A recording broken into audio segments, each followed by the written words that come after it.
Hey everyone, my name is Sadie, and today I'm going to be talking about an interview I did for an assignment for school.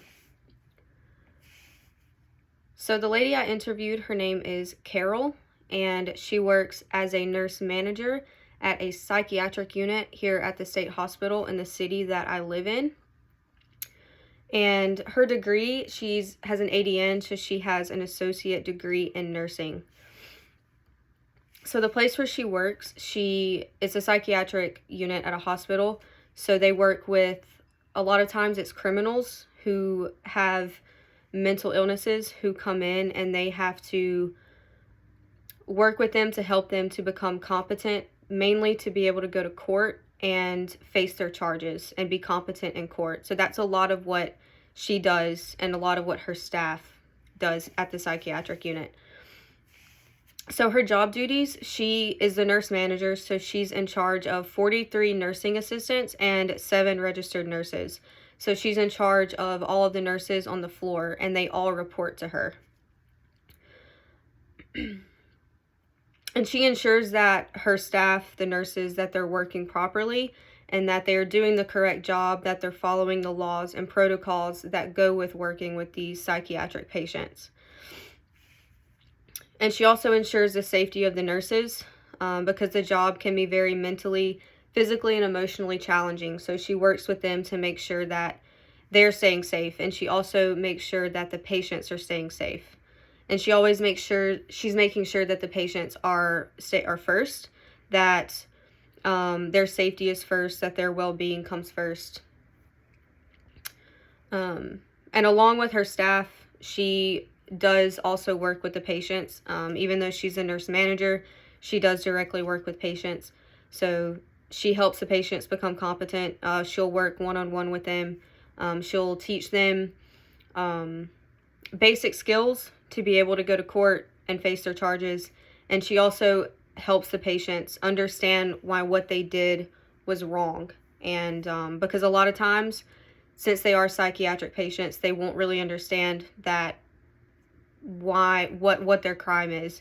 And she said these patients, they will have crimes that will range from very small to bigger. So they'll range from minor assaults to sexual assault and murder. So they work with a variety of patients at the unit.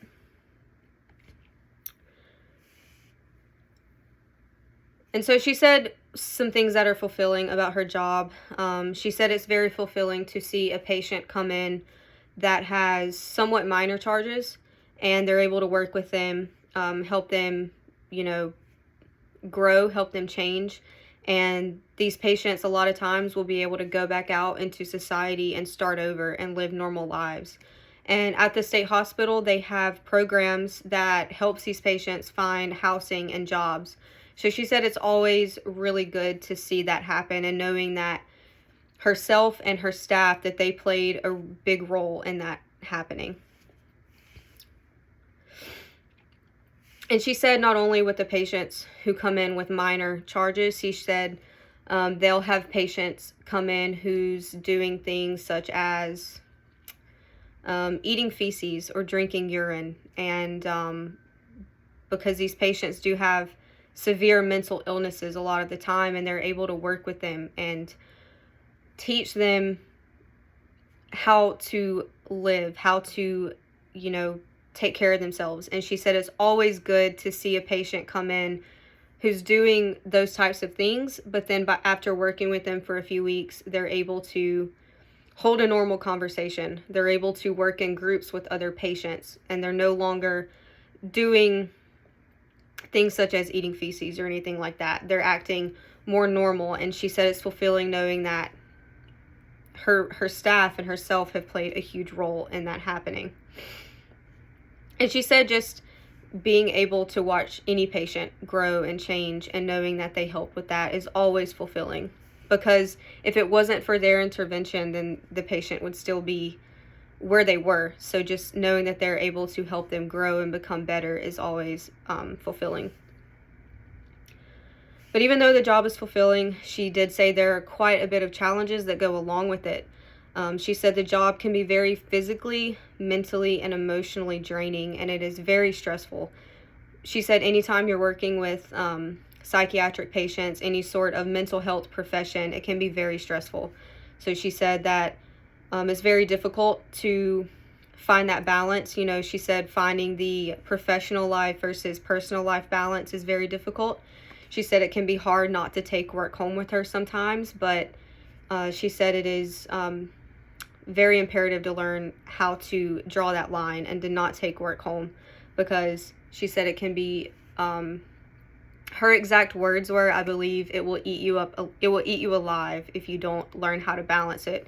She said that's very challenging, and she said respecting the patients and not judging them can be challenging as well.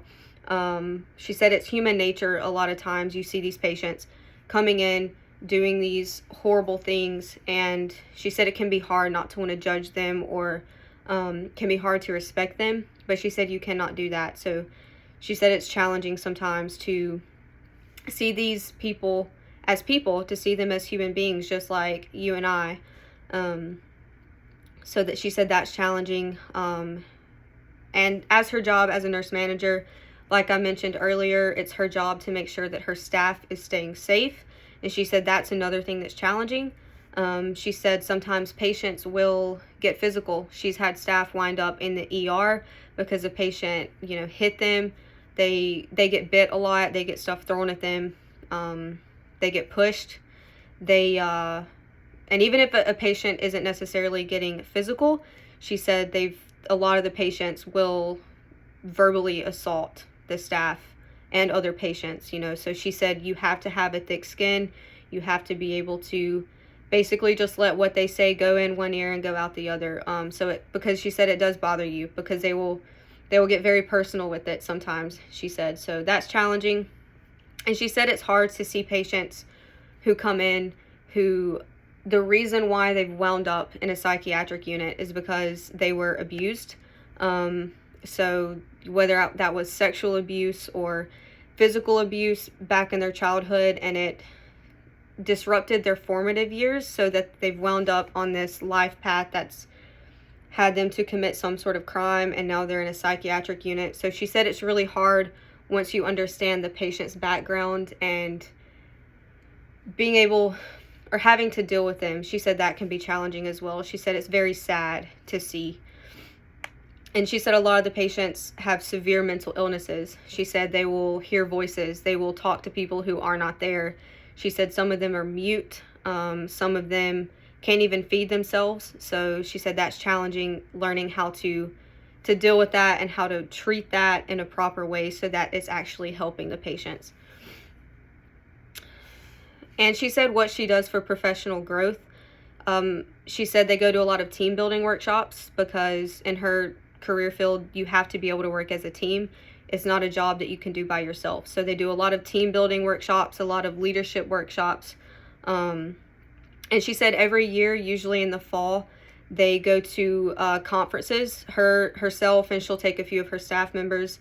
They'll go to these conferences, and it will be speakers all around the country will come, and they'll talk about various topics. They'll talk about new medicines, new ways of treatment, new things coming out.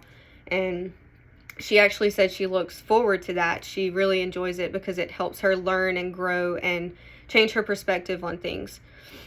And she said she also has to take CE, or continuing education, courses every year. She didn't say exactly how many she takes, but she did mention that she does take CE courses.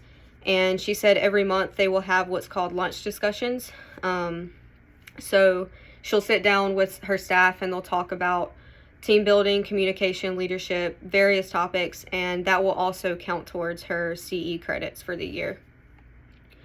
And her recommendations for a student pursuing a career in this field, she said you have to be able to stay positive, and you have to be able to, you have to learn how to laugh when things are bad. She said the job is very stressful, it's very challenging, very taxing in a variety of ways, but she said you have to be able to laugh, and you have to be able to see the good no matter how bad it is. She said you have to be able to work as a team. You cannot work by yourself. You have to be able to work with the team and work well with the team. And she recommended for anybody who specifically pursuing a career in like psychiatric medicine, she recommended to get clinical experience in the medical field prior to working at a psychiatric unit. She said a lot of times they don't necessarily have to administer medical help, but she said it definitely is a good thing to have an understanding of medical and to be able to offer that help if it's needed. And she said no matter what you're doing in mental health, you have to be passionate. She said it's not a job that you can do for money. She said this job, you either love it or you hate it. There's really no in between. So she said you have to be passionate, and you have to understand that this is not a job you do for money. It's not a job you just show up to, do your job, and go home. You have to have a genuine passion for it and a passion for helping people. And she said you have to be compassionate and empathetic. Anytime you're working with somebody who has mental illnesses or some sort of psychiatric problem, you have to be able to show them compassion. You have to be able to help them and not judge them, and to respect them. So those were some of her recommendations. And what I learned during this assignment and during this interview, I am aiming to be a counselor. So I've never really thought about the other sides to mental health as a career. So listening to her talk about what it's like working in a hospital in a psychiatric unit really opened my eyes to a lot of things. And it really made me appreciate the people who do have the heart to work with these patients and do have the ability to work with these patients, because it's obvious that it's needed. So that really opened my eyes. And I honestly have never thought about the fact that patients can get physical at times. Since I am going to be a counselor, it's just never crossed my mind. And I know working in a psychiatric unit is definitely more likely to have a patient attack you or do something like that. But even in a counseling situation, you never know. You might say something that could offend the client, or you could just do something to trigger them, and they might, get physical, or they might verbally attack you. So it just kind of opened my eyes to some of the, I don't want to say the negative sides to the job, but just something to think about and something to prepare myself for whenever I do start working out in the field.